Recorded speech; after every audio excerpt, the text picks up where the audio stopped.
Hi, students in Anthropology 307. We're back here, still doing the videos. Um, let's see. We're doing Morocco now. We're doing David McMurray's In and Out of Morocco. Let's get our notes up here. There we go. Morocco. So it says I'm supposed to talk about geography, history, and culture from one side of the country, one side of the continent to the other. So we were in Egypt and Aden and places like that, and India. Now we're on the opposite corner here in Morocco, North Africa, but Northwest Africa. Um, Maghrib Al-Aqsa, the farthest west. But one of the cities is Marrakesh, and that's where the Spanish and the French got the name Morocco. But Arabs call it Maghrib, Maghrib. Uh, so you can see pretty sizable population as evidenced by the green parts here. Lots of rainfall in the winter. Um, Huge fields of wheat, other grains. There's a huge beet production thing down here for sugar. The economy is mainly based on mining phosphates, so most of your Tide detergent and stuff like that comes from Morocco, or at least a lot of it.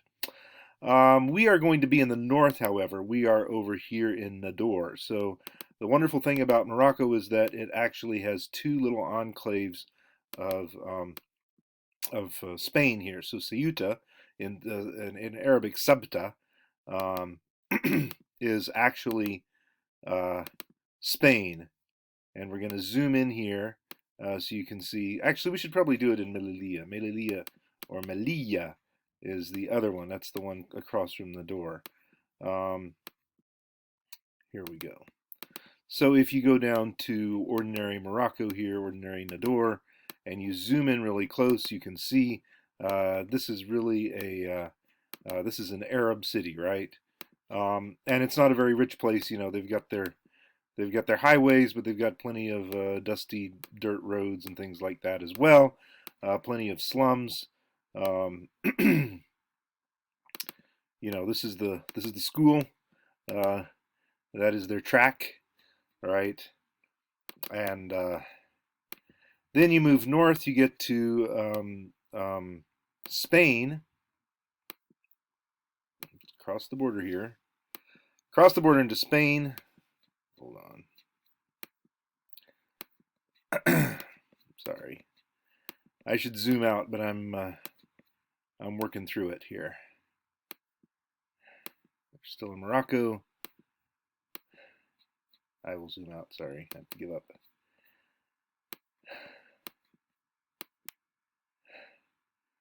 Okay, once you cross that border, you're no longer in Morocco anymore. Now you're in Spain, and you can see we've got paved roads, we've got grass growing in the parks, we've got first-class hospitals and banks and everything else. You've got Social Security, you've got time and a half, you've got all the other stuff there. You've got Spanish language stuff. You've got parks and golf courses and recreation facilities. Very similar to moving from the Palestinian territory over across into the Israeli settlement. It's a step up of about 10 times the income level, or 15. So this is technically part of Spain.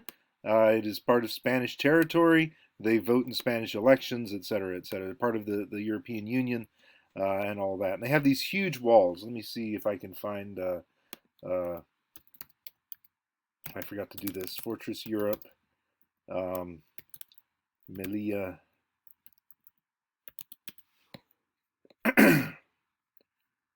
Images. And you can see the kind of fencing that we have here in Spain. The border between Morocco and Spain is right here, and this is some of the most solid border fencing on the planet. It's incredible. You know, they've got basically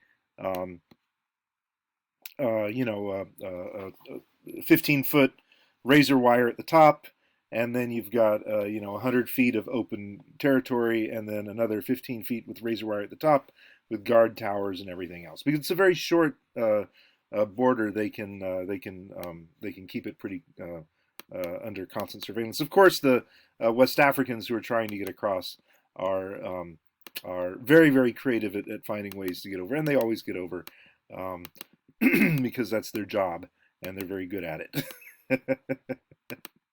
In any case, Nador is where he's going to be. It's in the north, the northern Morocco, which is quite a different place from the rest of Morocco. And we'll get into that as we get into the book. Let's see, history, geography, history, culture.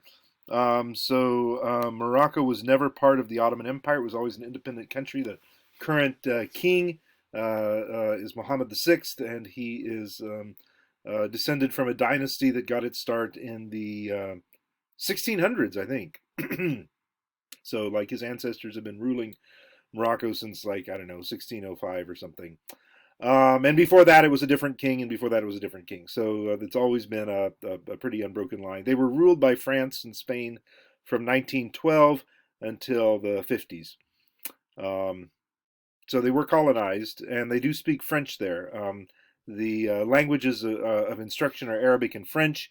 It used to be high school was pushed really hard to Arabic, and they got about maybe 2/3 of the high schools were Arabic and about 1/3 French. But what happened was the universities never turned to Arabic. The colleges and universities were always in French. So the students from the French high schools had a leg up. So they just recently made the decision to just switch over to French in terms of the formal instruction. Of course, they speak Moroccan Arabic there. It's a very complicated and fun language that is very, very far from anything anybody speaks anywhere else in the Arab world, but they love it, and they code switch all the time between French and Arabic, and we will get a vision of that shortly.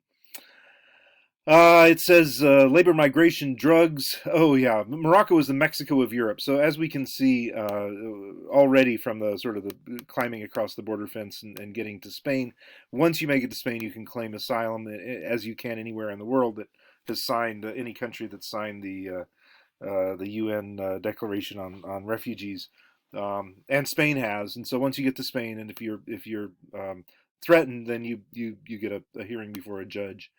Also, southern Spain is heavily dependent on Moroccan labor. Moroccans and West Africans more generally do a lot of the agricultural labor in southern Spain,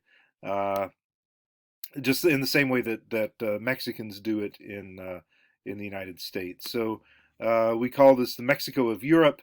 Labor migration. The operative term here is a reserve army of surplus labor. Okay, so the point about having your agricultural labor dependent on a foreign country is when there's a boom. Basically, what happens is unemployment goes way, way down. And so everyone who is halfway responsible and can read and write gets hired up, gets snapped up, getting paid, $10, $12 an hour, working registers and such. And so that leaves nobody to pick the strawberries, blueberries, tobacco, other things that cannot be picked by machine. So if you can't pick it by machine, it's got to be handpicked. If it's going to be handpicked, it's got to be human beings picking it. And they're not going to want to do it because it's really hot and painful work. So the thing is, you open it up to foreign workers. The foreign workers flood in. They come in. They do all the picking. They don't get paid very much. You can pay them $6 an hour, $5. It doesn't matter, because if they complain, then they'll just get deported.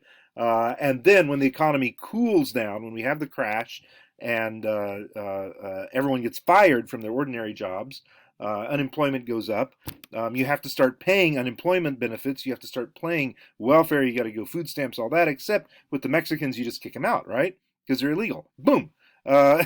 You don't have to pay for their kids' education. You don't have to pay for their retirement. You don't have to pay for their benefits. You don't have to pay for anything, right? Just get rid of them and they go back. So that's what we call a reserve army of surplus labor. It's a very important economic benefit to the United States to be able to do this, to be able to deport people that it doesn't need instead of keeping them around like citizens. Okay? And that's what France and Spain and Germany and all the other countries of Europe do to Moroccan workers, for the most part. Some of them are legal. The guy in the book, of course, we'll see Hadu is a legal worker, and he's there with a work permit and all the rest, and benefits and job security. But most of the people doing the agricultural labor who are illegal, get rid of them. It's easy. And then you don't have to worry about it. And then you let them deal with the problem back in Morocco or back in Mexico, and then bring them back when you need them. Okay.